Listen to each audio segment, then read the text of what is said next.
Hey everyone, welcome back to the channel. So today we are going to get our old road bike that is there in Bicycle Adda store. Basically मैंने वहाँ पे वो रखी हुई थी क्योंकि मेरे को सेल भी करना था प्लस मेरे को रिपेयर भी कराना था. And I am so pissed right now with the road bikes के tubes that I recently made a short video and that went quite good. ठीक है, अब मैं शिफ्ट हो गया हूँ ट्यूबलेस पे on the my mountain bike. But yes, ये मेरे को बहुत स्टिल इशू करता है यार रोड बाइक में कि इतना ट्यूब्स कैरी करो, things like that. And tubeless जाने के लिए I think I need to either buy some like good rims or maybe go for another cycle. अभी बजट नहीं है तो ओके सो अभी हम जाने वाले हैं और मैं अपना हेलमेट पहन रहा हूँ एज यूजुअल क्योंकि मैं रैपिडो वाला हेलमेट नहीं यूज़ करने वाला हूँ. And yes I have booked the Rapido because the bike store is very close by to my place. So I'll see you in the video. Let's enjoy the video. Okay, so I'm leaving right now. I had my mask on and वो नीचे आ चुका है रैपिडो वाला. वो मेरी बहुत देर से wait कर रहा है. मैं कमरे में वीडियो शूट कर रहा था. What the fuck, let's go man.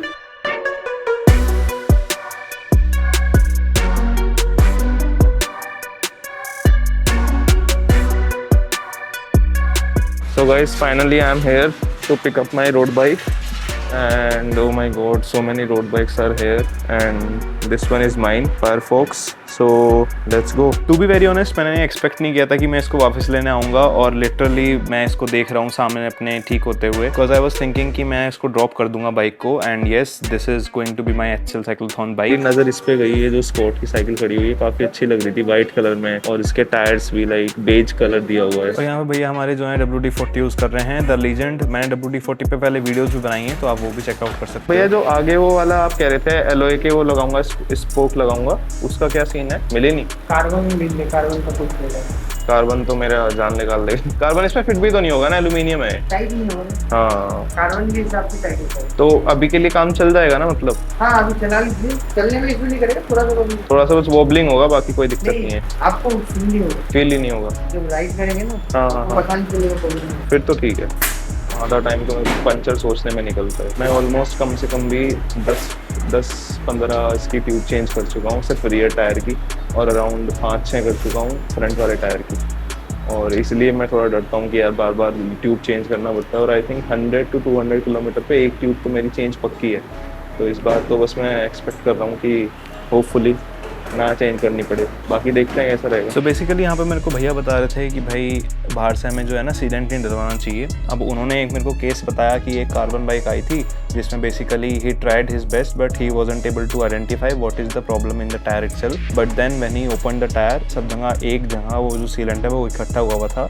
I think that biker went for a cheap sealant and वो आई थिंक बाइक वगैरह का सीलेंट होता है जो मोटर बाइक्स में डलता है. सो येस, महंगी चीज़ का देखो एक्सपेंसिव लगता है एक बारी में. मेरी जो माउंटेन बाइक है उसमें 400 का एक बार में सीलेंट डलता है. बट हाँ, मेरे को कॉन्फिडेंस रहता है कि एटलीस्ट सेटिस्फेक्शन है इन टर्म्स ऑफ मेरे टायर में, मेरे रिम में कोई प्रॉब्लम नहीं होगी that because of that sealant. यहाँ पे भैया से पूछ रहा था मैं क्या अपनी रोड बाइक में मैं सीलेंट डलवा सकता हूँ या फिर इसको ट्यूबलेस करा सकता हूँ. बट देन भैया told me that it will be like अ तुक्का. चल गया तो चल गया, नहीं चला तो नहीं चला. तो मैं तो तुक्के का रिस्क नहीं ले सकता क्योंकि अगर मैं ट्यूबलेस बना भी लेता हूँ तो at the end of the day मेरे को कोई ज़्यादा बेनिफिट नहीं है क्योंकि जितने में इसके ओवरऑल एक्सपेंसेस हो जाएंगे मेरे इन टर्म्स ऑफ रिम वगैरह वो बहुत ज़्यादा कॉस्ट करेंगे compare to if I go for a new bike itself. Finally the cycle is ready and I will be living on this one. चलो भाई अब बिल पूछते हैं. बिल पूछते हुए मुझे डर तो लग रहा है पर देखते हैं, शायद 1000 रुपये तक ही होगा. इसकी ट्यूब बंद हो चुकी है, अब ये आ रही हैं वो लेबर पार्ट की वजह से. ये टायर सब भी टायर भी नहीं आ रहे हैं. अब टायर भी नहीं आ रहे वाले जो ऊपर लगे हुए. माई बाइक इज़ रेडी और मैं पैसों के साथ रेडी. ठीक है यार, अब पेमेंट करना थोड़ा सा वो तो लगता ही है डिफ़िकल्ट कि भाई इतना खर्चा वगैरह हो रहा है साइकिलिंग के ऊपर. बट शौक़ है, मतलब एक ही शौक़ है तो, और ये भी फिटनेस की तरफ है तो मेरे को ठीक ही लगता है. ऑल्दो इंडियन नोट्स तो बहुत मुश्किल हैं मतलब in terms of safety and all, but just hope for the best. So भगवान के ऊपर ये जो भी है तो देखते हैं कैसा रहता है. Guys, so I am leaving right now. So basically this is like after a lot of months that I have traveling in a road bike and I don't think so मेरी अभी सेटिंग जो है वो उस पर बैठ पा रही है दोबारा से क्योंकि काफ़ी टाइम हो गया रोड बाइक को चलाए हुए. और माउंटेन बाइक तो मैं अब यूज़ करता ही हूँ. इसके तो हैंडल्स बहुत पतले, टायर बहुत पतले, एकदम ऐसा लग रहा है कुछ नया टाइप का ही चला रहा हूँ एकदम बाइक। तो अभी मैं निकल तो चुका हूँ रोड बाइक को लेके, मतलब अच्छी फीलिंग तो आ रही है, सही चल रही है बाइक ओवरऑल। जैसा छोड़ा था आई थिंक वैसा ही इसको पिकअप कर रहा हूँ रोड बाइक को। बट येस, थोड़ा सा अब 1 हफ्ते का टाइम मिला है तो I need to train on this, because अभी तक माउंटेन बाइक पे ट्रेनिंग चल रही थी, तो स्लाइटली डिफरेंस आएगा इन टर्म्स ऑफ इसका हैंडलिंग एंड स्टफ। बट क्योंकि एक्सपीरियंस है ऑलरेडी रोड बाइक का, तो I think I will be able to adapt within a week for Excel cyclothon. तो काफ़ी एक्साइटेड हूँ। बाकी देखते हैं अभी पहुँच के कैसा लग रहा है। ये देखो साला आ गया जाम। पर्सनली बताऊँ ना तो रोड बाइक का यही फ़ायदा है। अब ये देखो कितना दूर तक जाम लगा हुआ है, लिटरली इतना जाम लगा हुआ है ना यहाँ पे।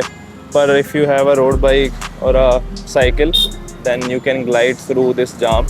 एंड वो ग्रीन हो चुकी and now I need to speed up थोड़ा सा। तो यहाँ जाम इतना लगता है ना यार, बस क्या बताऊँ, जाम इतना लगेगा। सब लोग हाई बीम में चला रहे हैं, कुछ पता नहीं यार। इंडियन रोड्स पे चलाना तो इतना डेंजरस हो चुका है। I don't think so without gears you should go out and like risk your life.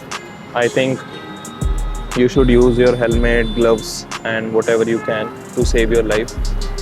Otherwise यहाँ पे तो कोई उड़ा के चला जाएगा, पूछने वाला भी नहीं होगा रोड पे। तो चलते हैं। ग्रीन हो गई लाइट। एक निकाल दो भैया पीने के लिए। कितने का है? 80 रुपये का। बहुत महंगा कर रखा है यार। अब ये तो 80 रुपये का ये पियो, वरना फिर न्यूट्रिशन में लो रहो या फिर वो बाद में हॉस्पिटल्स के चक्कर काटो। उससे तो बेटर यही है अभी 80 रुपये दे दूँ मैं। मलाई खाए हुए बहुत टाइम हो गया, आज मलाई भी टेस्ट कर लेते हैं। कभी कभी सोचता हूँ मैं छोटी छोटी चीज़ों में कितना मज़ा है। मलाई खा रहा हूँ मैं। कहाँ तक जाम लगा हुआ है, मतलब हद हो गई यार। तुम्हें ऐसा लगेगा कभी कभी ये दूर से देखे कि यहाँ पे कुछ आउटलेट वगैरह टाइप है, और ये लिटरली ठेका है। इसमें फ्लोर्स भी हैं। तो of course Gurgaon is advance. कुल मिलाकर 30,000 के अराउंड खर्चा हो चुका है। तो I think I would say कि focus on what your skills are, क्योंकि खर्चा तो होता रहेगा, but the thing is you really need to work on yourself. इतना कमाओ कि साला खर्चे की सोचने की ज़रूरत ना पड़े। तो मैं तो यही रिकमेंड करूँगा। बाकी ये देखो साला रोड का क्या हाल बना हुआ है, साइकिल उठा के ही जाना पड़ेगा मेरे को। So guys finally I am back with my bike. You can see that this is a road bike and I will be going for Excel Cyclothon on this one. Yeah, I'll see you in the next vlog.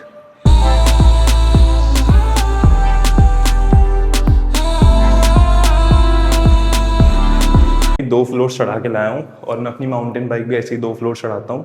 मज़ा आ गया। एक हाथ से इसको मैं ले आया और उसमें तो इतना दम लगाना पड़ता था चढ़ाने के लिए 2 फ्लोर। सो या may be an advantage of road bike.